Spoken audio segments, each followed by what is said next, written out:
Avvalambor assalomu alaykum hurmatli o'quvchilar. Men Hojiboyev Ramazon, Nizomiy nomidagi Toshkent davlat pedagogik universitetining 4-bosqich talabasiman. Bizlar O'zbekiston tabiiy geografiyasi fanidan Qizilqum cho'li mavzusi bilan ko'rib tanishib o'tamiz.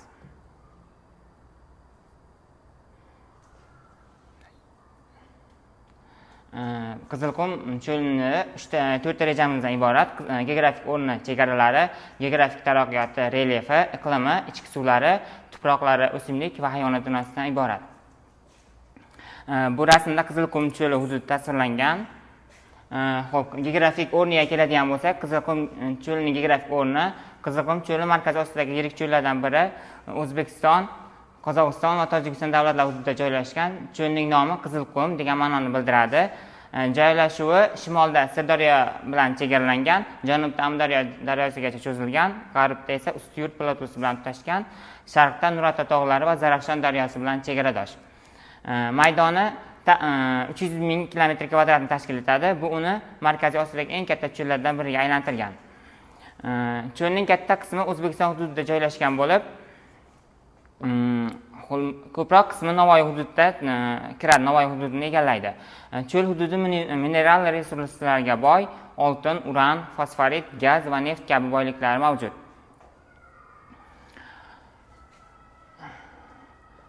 Qizilqum cho'lining geologik taraqqiyoti. Qizilqum cho'li geologik taraqqiyoti jihatidan Paleozoy, Mezozoy va Kaynozoy erasida shakllangan.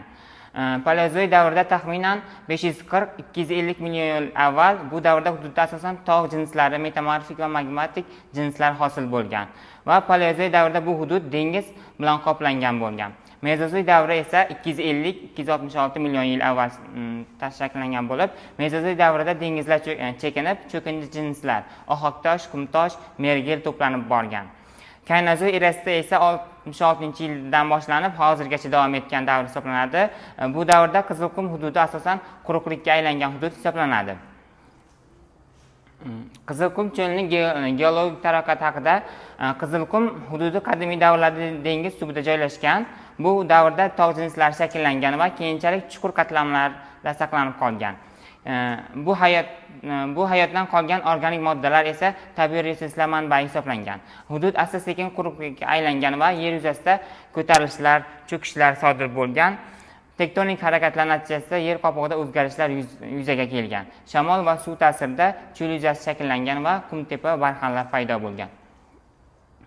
Relyefiga keladigan bo'lsak, Qizilqum cho'lining relyefi asosan tekislik va pasttekisliklardan iborat bo'lib, hududning katta qismi qumli cho'l bilan qoplangan bo'lib, unda turli shakldagi qumtepalar, barxanlar mavjud.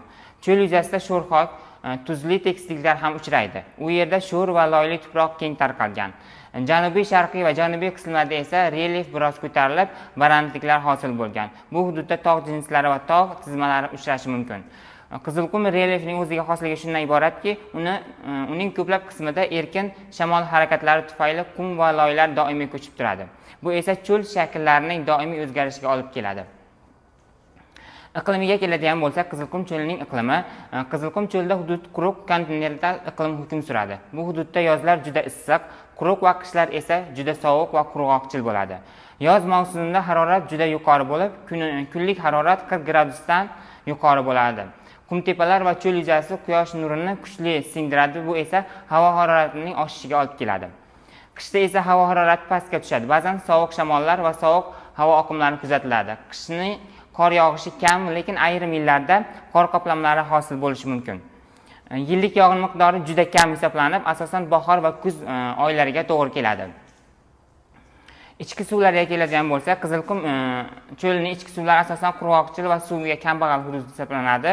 Biroq ayrim joylarda ichki suvlari mavjud bo'lib, u cho'l hayot uchun juda muhim ahamiyatga ega.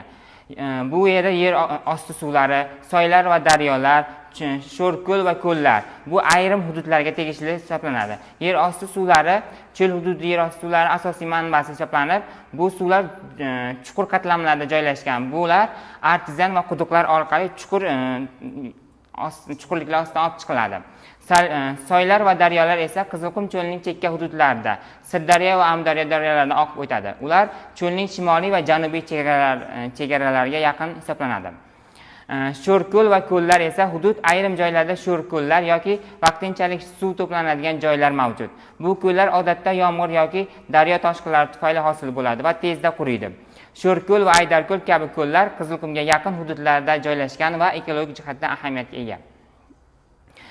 Qizilqum cho'lining tuproqlari juda quruq va iqlimi o'ta kontinental bo'lgan hudud hisoblanadi. Uning tuproq qoplamini o'ziga xosligi tuproq cho'l sharoitiga moslashgan. Bu yerda qumli tuproqlar, sho'rxok va sho'r tuproqlar, qattiq g'ovatli taqir tuproqlar, o'zanli va daryo bo'yidagi tuproqlar mavjud. O'simlik olamiga keladigan bo'lsak, Qizilqum cho'lining o'simlik olamida asosan shuvoq, yantoq, tamariska, qandim, saksovul kabi o'simliklar uchraydi. Shuvoq eng ko'p uchraydigan tuzga va qurg'oqchilikka chidamli buta hisoblanib, yantoq va tuproqni mustahkamlaydi va chorva uchun ozuqa hisoblanadi. Tamariska o'simligi esa sho'rxok joylarda o'sadi, yirik buta hisoblanadi. Qandim esa issiqqa chidamli, chuqur ildizli o'simlik hisoblanadi.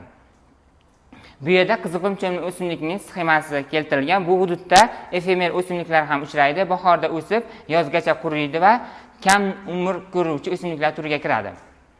Hayvonot dunyosiga keladigan bo'lsak, Qizilqum cho'lining hayvonot dunyosi o'zining qurg'oqchilik va issiq iqlimiga moslashgan noyob hayvonlari bilan ajralib turadi. Bu hayvonlar asosan cho'l sharoitiga yashashga moslashgan bo'lib, suv va ozuqani tejash xususiyatiga ega.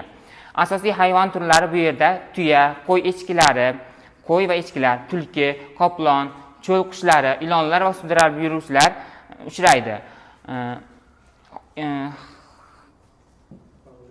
Bu yerda hayvonot dunyosining sxemasi keltirilgan.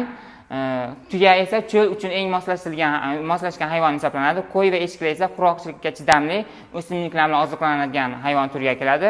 Tulki kichik yirtqich, kechasi faol hisoblanadi. Qoplon esa cho'l sheri, kam uchraydi, yirik yirtqich hisoblanadi. Ilonlardan esa issiqqa moslashgan cho'lning eng tarqalgan faunasi hisoblanadi. Shu bilan bugungi mavzumiz o'z nihoyasiga yetdi. E'tiborlaringiz uchun rahmat.